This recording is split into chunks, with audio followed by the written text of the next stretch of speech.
where Harry kind of touches her butt, and man, Meghan doesn't seem to be all at it all at all. Let's look at this. Oh, hi. She's in red carpet mode, glam mode.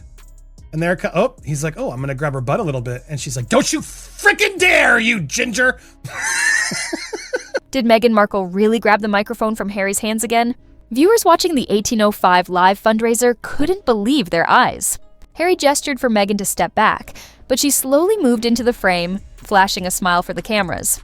Yet, this wasn't just a single awkward incident. It's part of an ongoing pattern seen at several events. From the Well Child Awards to Paris Fashion Week, the same behavior keeps resurfacing. The real question is this just a harmless misunderstanding or a sign of a deeper power struggle between the Sussexes? Harry kind of touches her butt, and man, Meghan doesn't seem to be all at it all at all. Let's look at this. Oh, hi. She's in red carpet mode, glam mode. And there, he's like, oh, I'm going to grab her butt a little bit. And she's like, don't you freaking dare, you ginger. She was up all in that, Steph. She was not having it. Did you notice? Yeah, I noticed. And I'm kind of more, in terms of like this conversation and this video, I don't care. End of day, the husband and wife, you know, it's absolutely fair enough. She's of age. Absolutely fair enough. Well, but why is she so embarrassed that he's not like he's like putting his finger in her butthole? It's true. I don't think it's embarrassment. I think it's more that she didn't like the fact that Harry tried to take control of the situation by guiding her along physically. And so as you can see here, she quickly disarms him and puts her arm around him and then kind of starts dragging him away. Everyone saw it. Harry reaching for the mic, Meghan stepping in anyway. But what if that moment wasn't spontaneous at all? The 1805 live fundraiser in Santa Barbara appeared flawless on the surface. It had everything. A glamorous crowd, Kevin Costner hosting A-list guests, photographers flashing from every angle. Yet behind that glitter, one subtle exchange became the headline everyone talked about. When Harry was called to the stage, he motioned for Meghan to stay back. It was a small, almost invisible gesture, unless you were watching closely. But Meghan didn't stay back. She stepped forward, smiling at the crowd, fully aware every camera was now on her. That single move changed the energy instantly. The audience, expecting Harry to speak, suddenly saw Meghan standing behind him, poised as if rehearsed. Harry's face barely shifted, but the tension was noticeable. His polite smile lingered too long, and his eyes flicked toward her before locking back on the mic. The applause that followed felt uncertain. Were they cheering for him, her, or both? That hesitation told its own story. Later, people replayed the video frame by frame. Some highlighted the exact second Harry's hand moved, a subtle signal to keep the stage his. Others pointed to Meghan's quick reaction, her hand brushing his back, almost as if to claim her space in the shot. Body language experts weighed in, calling her placement intentional, meant to ensure she stayed in every frame. They described her smile as practiced, her timing precise. Online, fans split into two camps, one defending her as a supportive partner, the other calling her actions controlling or even awkward. As photos spread, the criticism intensified. She can't let him speak alone. One comment read, "It's his event, not hers." But supporters argued her presence wasn't arrogance, it was awareness. They said Meghan understood how easily women get erased from the story, so she made sure to be seen. Still, analysts noted her lingering stance, snapping photos before leaving the stage. Felt more staged than spontaneous, as if she came for the picture, not the purpose. Harry's short speech that followed didn't help. Listeners described it as flat and uneasy. His line, "You don't need me to be the one to tell you there's a lesson in that for all of us," earned polite chuckles but little spark. And when he tried to pivot toward mental fitness, the audience seemed unsure if he was ending or stumbling. That awkward pause only made Meghan's earlier move stand out more.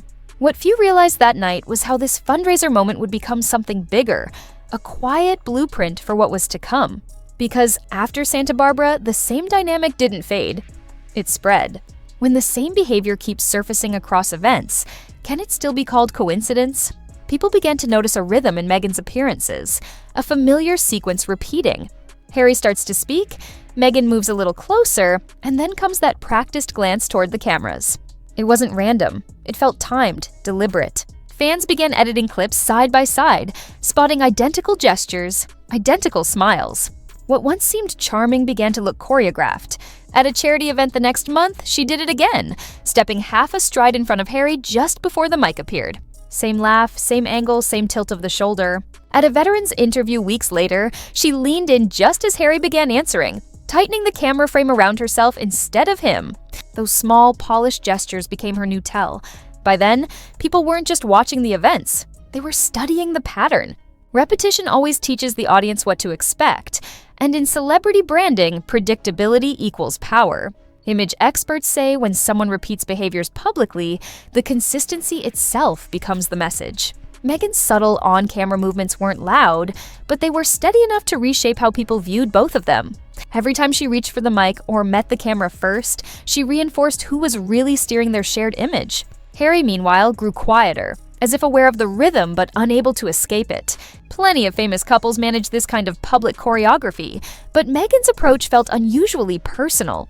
Observers compared it to red carpet duos where one partner commands the spotlight while the other remains silent, a strategy to control the narrative even in joint moments.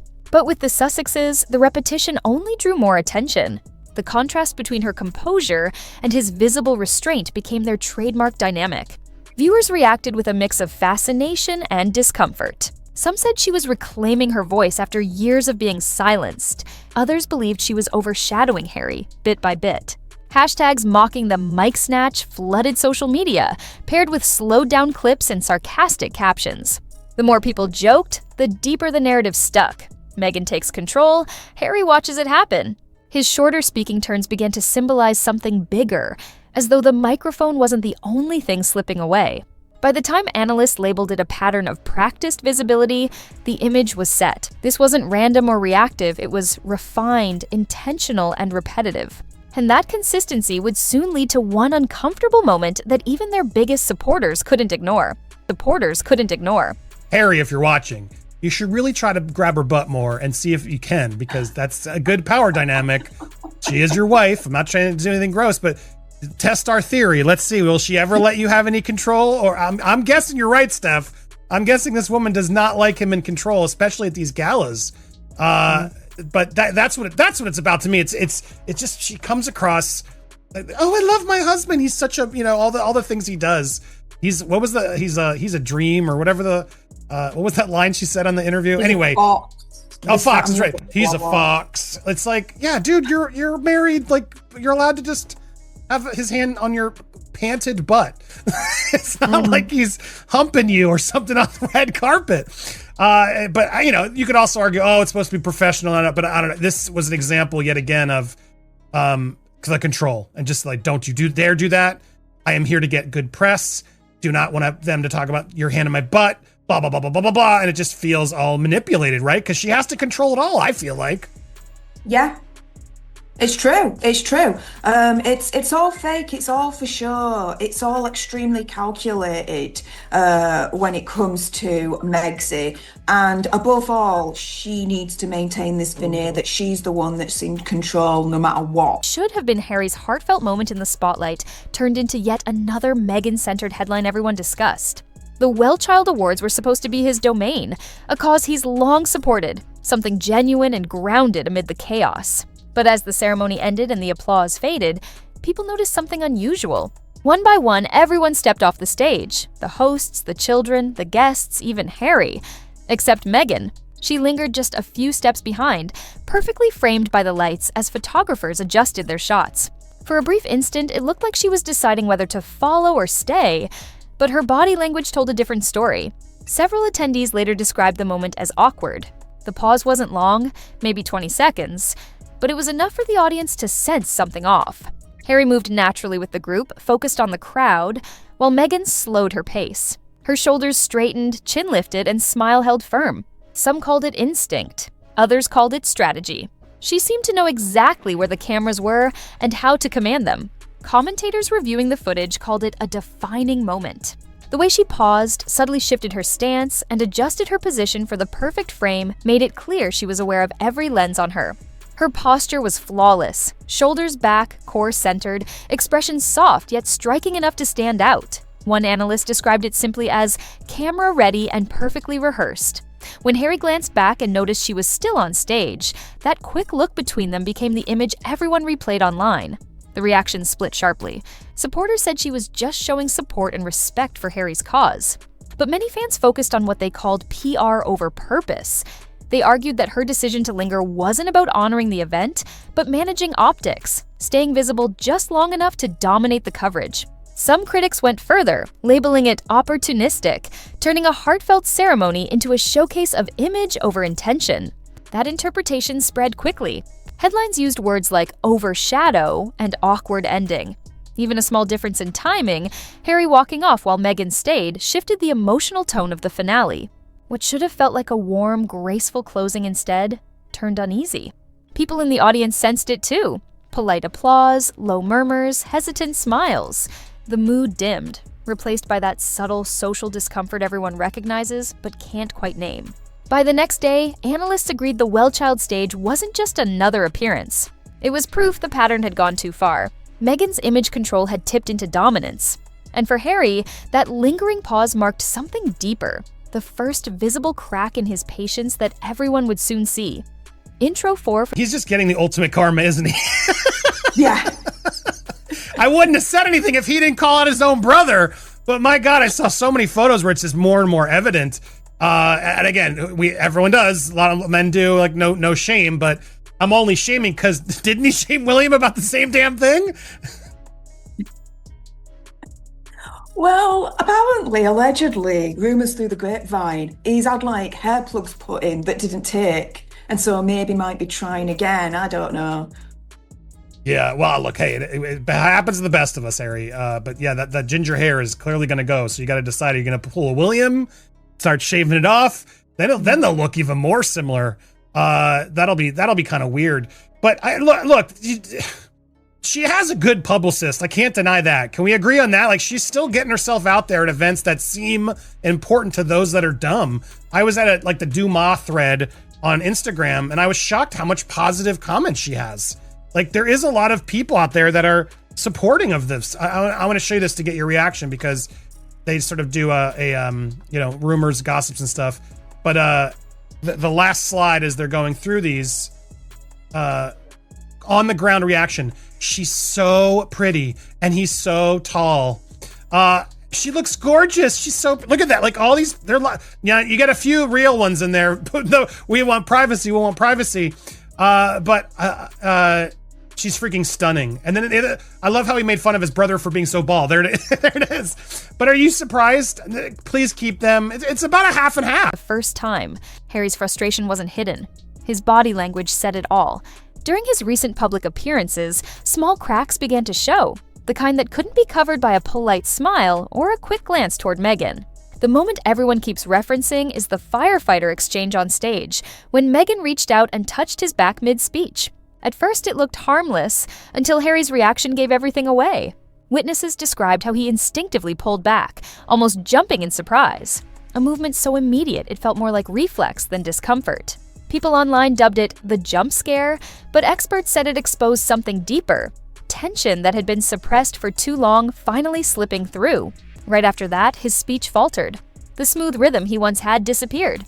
His words stumbled, his pauses stretched, and his thoughts drifted. Instead of finishing his original point, he switched to safer topics: mental health, shared experiences, emotional resilience.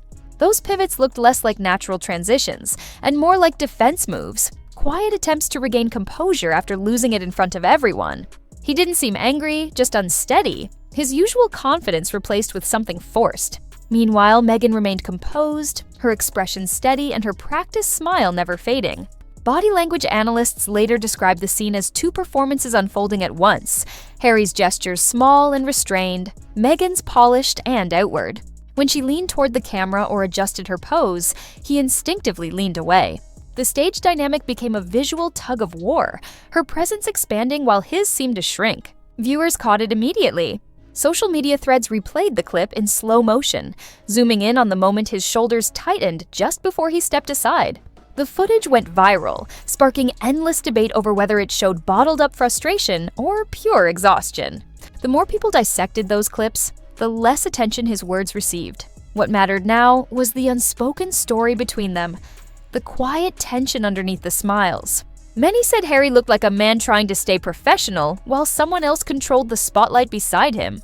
Scene by scene, fans pieced together a bigger pattern, Harry looking more like a supporting player in his own narrative. For many, that tiny jump on stage became a symbol of something larger, a man trying to reclaim space that kept shrinking around him. It wasn't about microphones anymore. It was about control, or the lack of it. And that quiet power struggle was no longer limited to public events. It had started to seep into something much more personal, the image of their family. Even their children's appearances seemed to follow the same calculated rhythm, and fans noticed. When footage from Lilibet's birthday was released, viewers pointed out how curated it looked. Soft lighting, coordinated outfits, and carefully timed laughter that felt more like a lifestyle ad than a candid moment. The contrast with Archie's limited visibility was striking. His appearances were rare, often just a few grainy photos released months apart, as if his image was being rationed. In the world of celebrity branding, that kind of imbalance speaks volumes. People online immediately began comparing the two. Lilibet's footage looked polished and tightly managed, released through friendly media channels with perfect framing. Archie, in contrast, appeared in fleeting glimpses, a turned head, a blurry holiday card shot. Fans questioned why one child seemed introduced like a brand reveal, while the other stayed hidden. Theories exploded. Some believed it was about privacy protection. Others thought it was a strategy to maintain public intrigue. Branding experts called it selective exposure, a tactic where only the images that fit the narrative are released. It's a controlled system designed to balance mystery with visibility, turning every public image into marketing. Authenticity itself becomes part of the act. For Meghan, who's deeply experienced in media strategy, this approach fits seamlessly. Her comfort in front of cameras and her deliberate precision during recordings naturally extended to how her family is presented. The Sussex image, down to their children's appearances, reflects the same directed energy seen on stage. Social media users even noticed that each public moment involving Lilibet coincided with major announcements. The birthday video, for example, appeared just before news of new projects broke. To many, that was no coincidence. Supporters called it smart branding, maintaining grace and control. Critics called it performance, turning private milestones into public campaigns. Even the smallest details, color coordination, scenic backgrounds, perfectly balanced lighting, felt too consistent to be random. What started as a difference in visibility now seemed intentional. Two branding lanes under one family name. Lilibet symbolized openness and warmth, while Archie represented privacy and restraint. Together, they formed an emotional balance that kept the audience engaged, always wondering what would come next. And when you look at it closely, it all connects. The stage speeches, the choreographed gestures, the subtle shifts on stage. It's the same formula repeating itself, only now behind the scenes. Whether it's seen as smart strategy or quiet control, one thing is clear.